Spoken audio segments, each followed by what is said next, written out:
Film की शुरुआत एक ऐसे दृश्य से होती है जहां कोई व्यक्ति किसी जगह पर एक शव का प्रबंधन कर रहा है। उसके बाद शव को क्षत विक्षत कर तुरंत दफना दिया गया।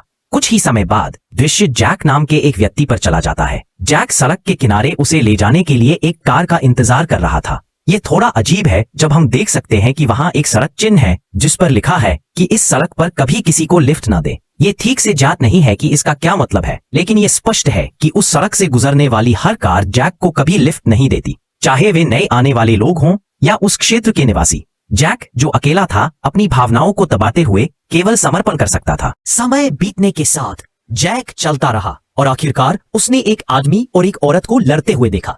वहां से वह आदमी उन दोनों को सड़क के बीच में छोड़कर तुरंत चला गया। आगे पूछताछ करने पर पता चलता है कि इस महिला का नाम वेरोनिका है और वह मूल रूप से फ्रांसीसी भाषी है। हालांकि वह अंग्रेजी में सक्षम और धाराप्रवाह है, जबकि जैक यूके से है और दुर्भाग्य से उसे फ्रांसीसी बिल्कुल भी समझ नहीं आती। आपकी जानकारी के लिए, जैक उस समय फ्रांस में था, लेकिन दुर्भाग्य से जब वह घर वापस जाने वाला था तो उसे सड़क के बीच में कुछ ठगों ने लूट लिया। उस घटना के परिणाम स्वरूप उसके सारे पैसे, एक सेलफोन और यहां तक कि वह जो कार चला रहा था वह भी ठगों ने लूट ली। लेकिन सौभाग्य से उसका पासपोर्ट अभी भी उसके पास था। दूसरी ओर वेरोनिका अकेली रहती है और दूसरे देश में प्रवास करने की योजना बना रही है, क्योंकि उस क्षेत्र में उसका कोई और नहीं है।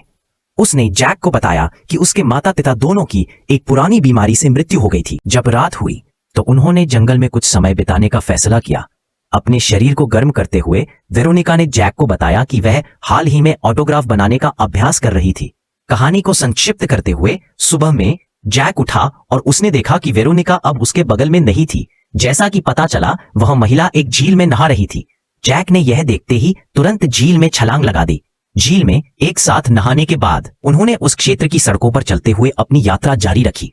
अप्रत्याशित रूप से ठीक जब वे स्थिति से हार मान चुके थे, उन्हें एक कार मिलती है जो उन्हें सवारी देने की पेशकश करती है।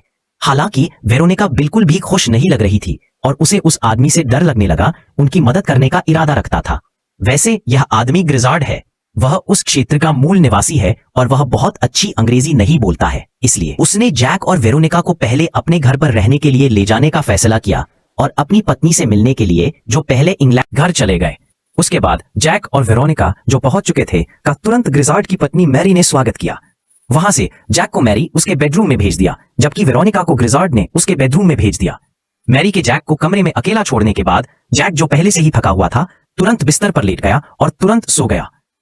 जब तक जैक जागा तब फिर उसे एक बक्से के बारे में उत्सुकता हुई जिस पर ग्रिजार्ड लिखा था। जब बक्सा खोला गया तो उसमें ग्रिजार्ड और मैरी की युवावस्था की कई तस्वीरें